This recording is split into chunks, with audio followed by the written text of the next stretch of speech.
بدي تفكر مليح مليح النعمة اللي بدي أحكي لك عنها إذا متوفرة عندك وإذا متواجدة عندك وربنا أكرمك فيها ولا لا. إذا هي موجودة عندك ففورا احمد الله واشكر الله عليها، وانزل حتى سجدة شكر، لأنك ما بتعرف اللي محرومين منها أي نوع حياة عايشين، أي نوع سواد عايشين، وأي نوع معاناة بيعانوا. أما إذا كنت أنت محروم كمان منها فاعلم إنه الفيديو هذا أجى خصيصا إلك. تعرف ليش؟ لأن الله بيقول وكل شيء عنده بمقدار، ما أجى عبث. الله سبحانه وتعالى يرسل لعباده شو لازمهم. فبدي منك تتابع الفيديو هذا من بدايته لنهايته، ما تقدم منه شيء وما تضيع عليك شيء، وبعد ما تسمعه كله تطبق اللي سمعته فيه بشكل حرفي. اتفقنا؟ اتفقنا. وهسه يلا على الفيديو. السلام عليكم ورحمة الله وبركاته. لو أول مرة بتشوفني فأنا اسمي حسان بدران، بتمنى أنك تشترك في القناة. وبدي أبدأ هذا الفيديو بتحدي. بتحدى أي شخص في العالم إنه يقول لي إنه هداة البال وهدوء النفس والسكينة مش هم أكبر نعمة في هاي الحياة. التحدي هو للناس اللي بتقول إنه المال أو الجاه أو الممتلكات هي أكبر نعمة. أكبر نعمة؟ تمام. لو بإيديك 50,000 دولار، هسا أنا قلت لك يا حسان تفضل هاي 50,000 دولار، اعمل فيهم ايش بدك، بس معاهم شيء صغير بدي اعطيك.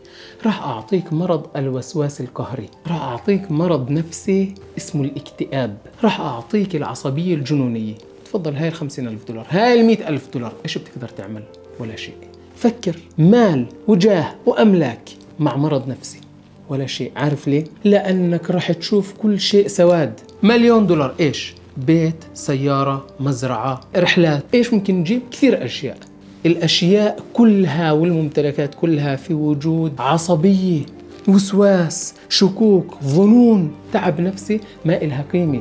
ممكن لهي اللحظة أنت بعد ما اقتنعت في اللي أنا قلته، لكن رح تشوف لنهاية الفيديو مين اللي بيكسب الرهان والتحدي، والمشاهدين حكم بيننا يكتبوا في التعليقات إذا أنا الغلطان ولا أنت الكسبان. وحاليا خليني أنا أحكي لكم أنا عن نفسي إيش عشت في هذا الباب وشو شفت. قبل 20 سنة كنت أنا حسان. ستوب، حطوا الماضي على جنب.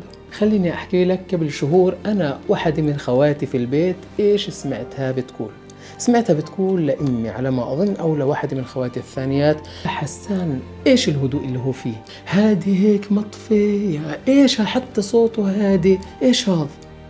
خلص المشهد صح؟ يلا نرجع للماضي 20 سنة قبل. حسان اللي قاعد قدامكم وسامعينه هيك بهدوء وبهاي السكينة بيحكي، كانوا أصابعي من هون على جنب أظافري ينقطوا دم من الأعصاب والعصبية والشد النفسي. حسان اللي قدامكم بهاي السكينة وبهذا الهدوء كان يمسك نفسه قبل 20 سنة بالزور علشان ما يؤذي أو ما يكسر. حسان كان يعيش حياة جدا مشدودة وعصبية، حتى اني اذكر في صف الثامن التاسع في الفترة الاعدادية حتى اني كنت يعني هيك امزع في ايدي علشان افرغ من اعصابي. تخيلوا، والله بالله اني فكرت في اكثر من مرة ان اعرض نفسي على طبيب نفسي علشان يوجهني ويساعدني. هذا نفسه حسان اللي من ثواني ذكرت لكم، اللي أخته في البيت بتقول هذا على مين هيك مطفي وهادي، إيش شو قصته شو حكايته كيف هيك ميت. هذا هو نفسه حسان اللي بيعاني أحيانا في الفيديوهات من هدوءه. أنا نفسي حسان اللي حذفت أكثر من 20 فيديو بعد إتمامهن لأني لقيت إني هادي كثير. شايفين المفارقة؟ في شيء مش معقول. طب كيف؟ طب دلني. هيك ممكن بعضكم يقول طب دلني أنا بعاني، دلني أنا بعيش حياة عصبية، دلني أنا مشدود كل الوقت وأعصابي فاري ومضطرب من داخلي وشايف الدنيا بسواد، دلني يا حسان. يلا أدلكم. لا هاي عملناها قبل شوي. طيب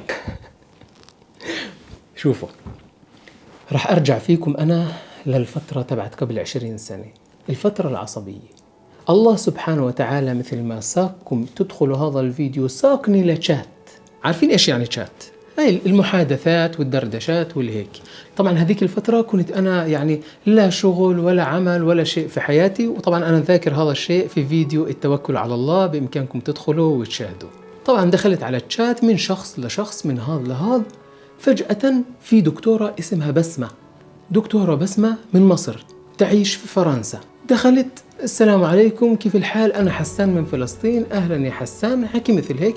قلت لها: دكتورة ممكن أسألك سؤال؟ طبعا في الشات الفردي، يعني هو في شات العام وفي شات الفردي. فقلت لها دكتورة أنا عمري قريب 17 سنة وعصبي جدا جدا جدا حتى في البيت يعني، وممكن أكون مؤذي للي حوالي من شدة العصبية اللي أنا فيها. عمرها كان حوالي 32 هيك شيء. فقالت لي بص يا حسن، بدي أنا أعطيك طريقة، أدلك على طريقة اللي تتبعها، بس بدي توعدني إنك تتبعها بحذافيرها، إذا ما رح تتبعها فما تبدأ فيها. قلت لا والله أنا حقيقة أنا تعبت من شدة الأعصاب، والأعصاب اللي أنا فيها يعني شدة العصبية اللي أنا فيها بتخليني مش عارف أفكر صح، مش عارف أتخذ قرارات، حتى شايف كل شيء هيك بسواد. قالت تمام، عايزة منك تعمل 1 2 3. إيش هم؟ قالت لي أول شيء بدي إياه منك هو أول ما تواجه الحدث اللي فيه عصبية، الحدث اللي قدامك نرفزك، مهما كان تلف ظهرك وتطلع تبعد. قلت لها كيف يعني طب حدا بعصب فيه أو حدا موقف؟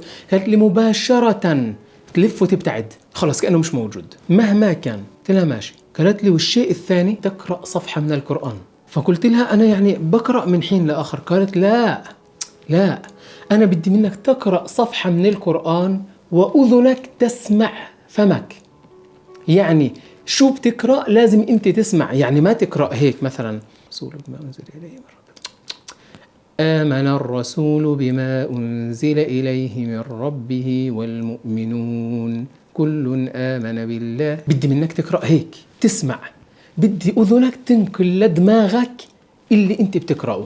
قلت بعقلي أنا وين وقعت يعني؟ أنا يعني دخلت على شات الأزهر، أنا دكتورة، قلت الدكتورة بتقول لي خذ أسبرين بتخلطه مع حبة ما أنا عارف إيش وبعدين بتشرب هاي يعني قلت أفضل الأحوال تعطيني وصفة أعشاب طبية هاي، ولا قالت لي اشرب إشي ولا قالت لي روح ابعد عن الموقف وبعدين اقرأ صفحة قرآن. قلت يا الغريق بتعلق بكشي. حاضر يا دكتورة، بس ما إن شاء الله بوافيكي في شو بصير معي. والله من نفس اليوم صار معي أول حدث في البيت نرفزني نرفزة مش طبيعية. طبيعي ما أنا عصبي أصلا. فجربت لفيت وابتعدت وقرأت صفحة من القرآن. ثاني يوم صار معي حدث مباشرة، مهما كان الاحتياج لازم أجاوب أرد أظلني موجود، لا انقطاع، أبعدت وقرأت صفحة من القرآن. ثالث يوم رابع يوم اللهم في شيء غريب، في شيء بنزل في النفس، أنا شاعر في بنزل. استمر الموضوع 108 أيام تقريبا هيك، يا 105 أيام يا 108 أيام على ما أذكر هيك. وجدت نفسي في آخرهن مش حسان، وجدت حتى ابتسامتي لما يصير الموقف غير. يا الله، خلطة علاج. انتوا فاهمين؟ انا ما بقول لكم يعني والله هيك يعني استفدت والله بتشعر بتحسن، لا مش تحسن، شفاء، موضوع انتهى. لكن استغرق وقت، ما بقى أنا كمان مرة إحنا ما قاعدين هنا، شوفوا أنتوا ما قاعدين قدام منجم ولا ساحر ولا قاعدين قدام واحد بدروش، لا أحكي لكم واقع. أمر نفسي كان بحاجة لنوع معين من العلاج، وهذا علاجه كان ابتعد واقرأ صفحة من القرآن، ابتعد واقرأ صفحة من القرآن. ثم أنا كثفتهم، ولكن طريقة القراءة ما أنا مثل ما قلت لكم قبل شوي ما هي. لا لازم تسمع، أذنك تنقل للمخ إيش أنت بتقرأ بصوت. يا الله سبحان الله، بدأت أصير إنسان آخر، ثم ظليتني مستمر بهذا الحال إلى أن وصلت قدامكم اليوم حسان شخص اللي حواليه أحيانا بيتعبوا من هدوءه. والله أحيانا بسمعها يا أخي أنت مطفي يا زلمة هيك تحرك. بتحرك وقت